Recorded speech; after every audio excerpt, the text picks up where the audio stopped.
Hi everyone, Sleep the Knee Beep Tano here, the internet's busiest music nerd, and it's time for another Let's Argue, where I go online and I take your hot takes, your unpopular opinions, and all of that. In this episode, though, I asked you a specific question. I wanted to know, in your opinion, who is the most overrated guitarist? And you gave some pretty nice answers. So let's go through them. Ba-bam! John Mayer, he's an amazing guitar player. Well,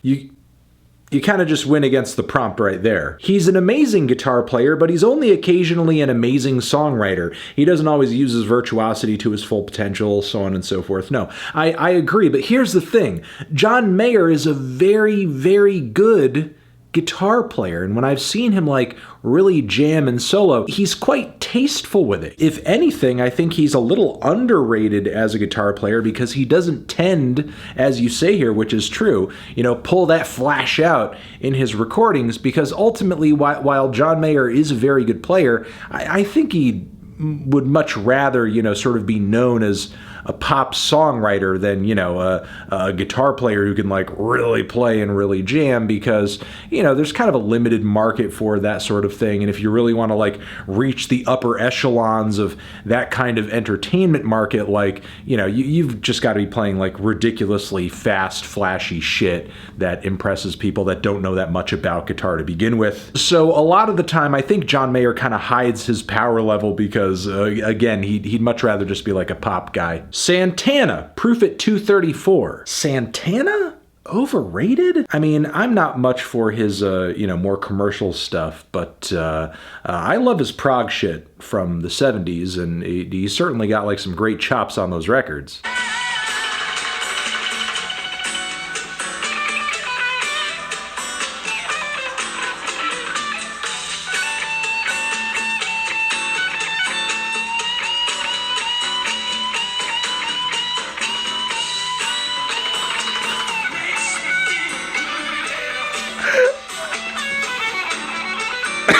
Did he not go into it with a plan? The Edge. He only ever plays with 2 chords and lets his pedals do all the work for him. I don't know if I could say the Edge is overrated necessarily. I get that his name gets thrown around in maybe Guitar Player magazine type circles and that sort of thing because of, his fame and his popularity and his legend status as, the guitarist for U2. Look, I'll say this. As a child of the 90s, I do like the Edge's sound and his style and everything, but it's not so cool and profound and stand out that it's worthy of a stage name like The Edge. If anyone is overrating The Edge, it's The Edge himself, because he fucking named himself The Edge. I like Buckethead and recognize he's very talented, but I don't understand why he's as big of a deal as he is, aside from his noteworthy stage gimmick. I will admit here that I'm not a huge Buckethead fan myself, and a lot of his music doesn't really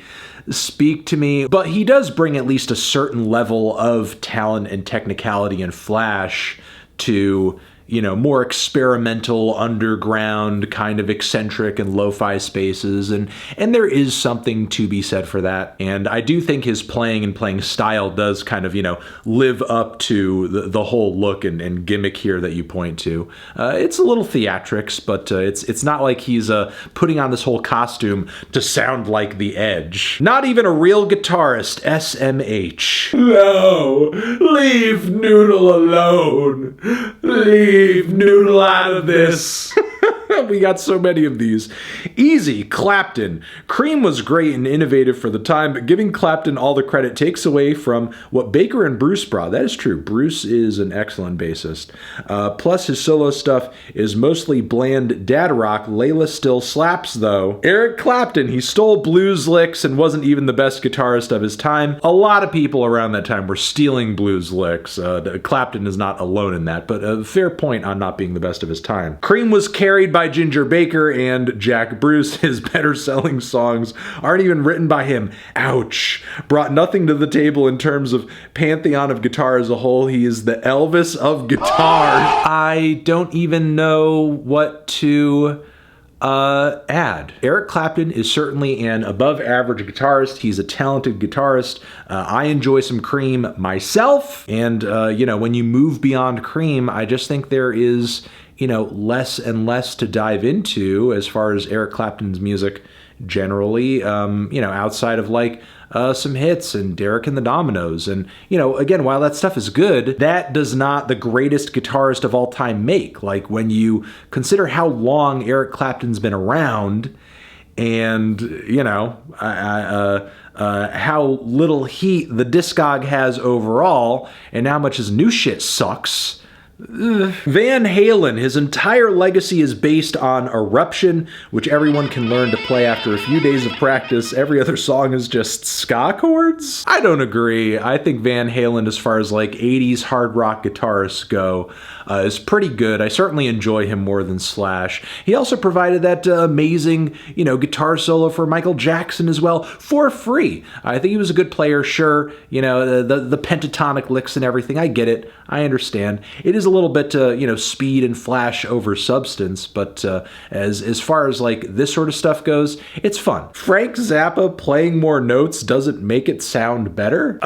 Look, I mean, Frank Zappa could play his fucking ass off, and sure, he had like some fast solos here and there, but I would say that overall, he wasn't just like a speed and flash over substance type guitarist. Like a lot of Zappa's playing was greatly informed by jazz, by classical music. There were even hard rock guitarist contemporaries of his who, he referred to as playing like pentatonic nat notes. And like certainly some eras of Zappa's career are more impressive than others artistically, but there's not a point that I could point to where like his guitar playing is absolutely crap, thin, no substance, boring, meaningless. So yeah, in my opinion, Zappa not overrated at all by any means. Hendrix, not because he isn't top 10 of all time, but I bear a personal grudge against him because my dad wouldn't get me guitar lessons because Hendrix taught himself, you should be able to too. Thurston Moore. I love Sonic Youth, but he's not the best guitarist out there. He just tunes his instruments randomly. I haven't found an interview or video where you can actually tell which chord he's playing. I mean, depending on what his tuning is, he may not know. And he's been featured in top lists simply because of that. Generally speaking, in terms of like guitar talent on a technical level, I don't hear Thurston Moore brought up, but I have no doubt that he's, incorporated into these lists that you say here. And, I think that's because he just has a different and inventive approach to guitar and guitar playing. He's skilled at the guitar in a way that other people are not. And he's developed so many, different sounds and styles and noises. And, that has no doubt inspired a lot of people to, venture out with their guitar tone, to play and perform in ways that push the player out of their comfort zone. Steve Vai. We get it, Steve. You love sweet picking. That's enough. Yeah, honestly, there's not a guitarist on this planet whose playing I get tired of faster than Steve Vai. I will have an easier time listening to and kind of vibing out to somebody who's been playing maybe for 6 months, just 6 months, than I do listening to Steve freaking Vai. And look, I get that he's talented. He is. And I appreciate the, the Zappa lineage as well. I do. But his playing style to me is just too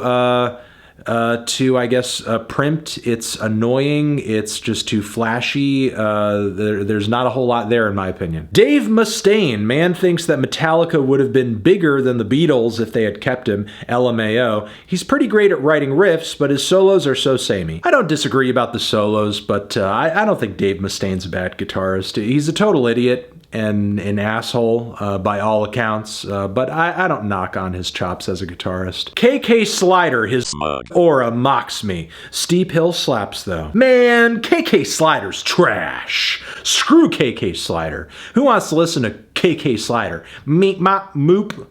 Whatever.